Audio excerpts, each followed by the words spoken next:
Webtoons are online Korean comics that started in South Korea in the early 2000s. Since then, they've garnered tons of popularity worldwide.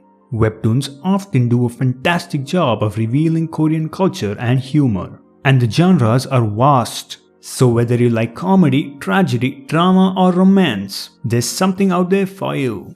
With 2021, another year of confinement coming to an end, I'd like to present to you a list of webtoons I think are a must read. Without further ado, Solo Leveling.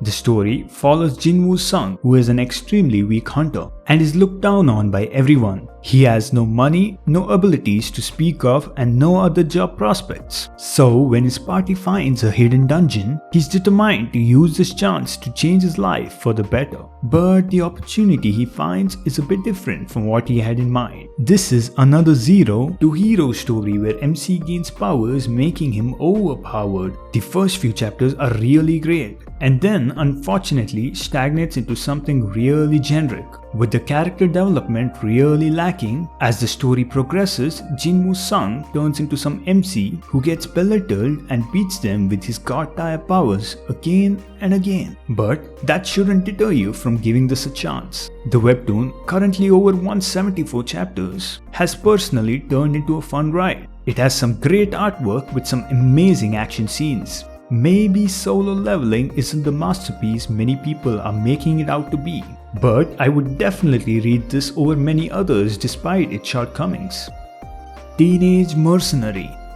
At the age of 8, Lee Yu lost his parents in a plane crash and became stranded in a foreign land, forced to become a child mercenary in order to stay alive. He returns home 10 years later to be reunited with his family in Korea, where food and shelter are plenty and everything seems peaceful. This is essentially Full Metal Panic, but instead of Sosuke being a charming idiot, unfamiliar with the safe world of Tokyo, we get the protagonist Yu Ijin, the only paragon of light in the dark underbelly of Seoul's rich kids, comically abusive to people.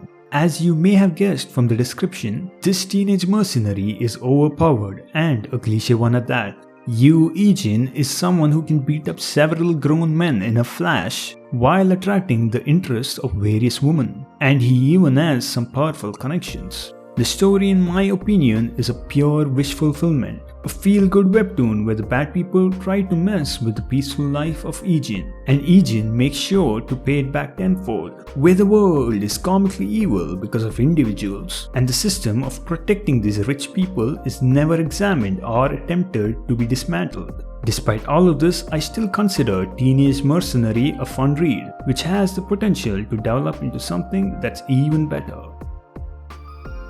Nano Machine.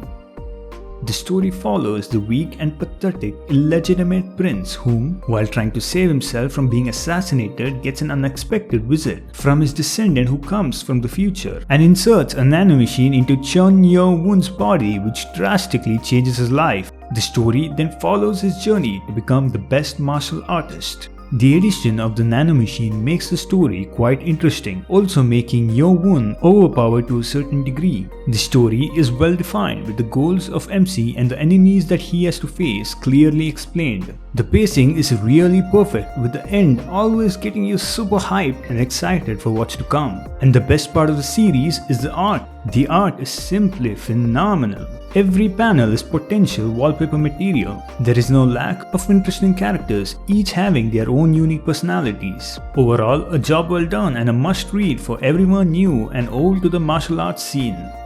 Omniscient Reader.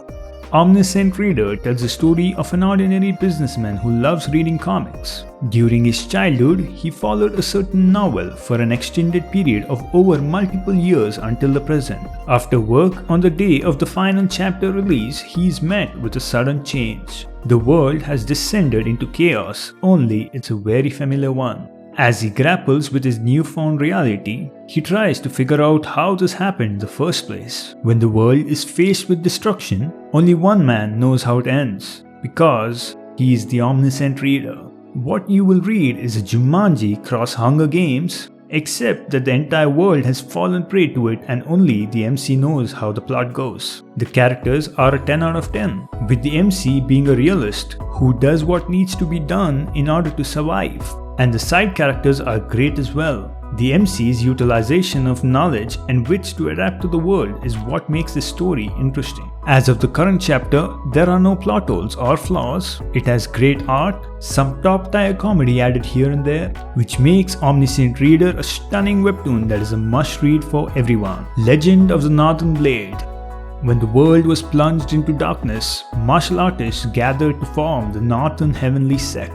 With the help of the Northern Heavenly Sect, people began to enjoy peace again. But as time passed, people began to conspire against the Northern Heavenly Sect and eventually caused the death of the sect leader, destroying the sect with it. The only survivor being Jin Moo-won. Moo-won, having never learned martial arts, could not do anything against his conspirators. But when he finds the techniques secretly left behind his father, he plans to take revenge for all that has happened to him. This is, without a doubt, one of the best webtoons presently. What differentiates this from webtoons like Solo Leveling is that while it starts off in a very generic manner, the story does not trail off to make Moo-won some badass MC with infinite power. He definitely starts off powerful, but throughout the story he grows. Instead of pursuing mindless revenge, he prefers to ponder whether revenge should really be the true focus of his goal. There is so much more to just revenge in this webtoon, and that is clearly depicted in this great story. To be honest, my overall review cannot give justice as to how good the manhwa is. All I can say is you're dearly missing out if you haven't tried this one. There you have it, 5 must-read webtoons of 2021. I'd also like to mention that my review of each webtoon was based solely on how much I enjoyed reading it and how good they were in my eyes. If you thought otherwise, then feel free to comment on it down below. And if you liked this video, then make sure to check out my channel and subscribe for part 2, which will be coming soon.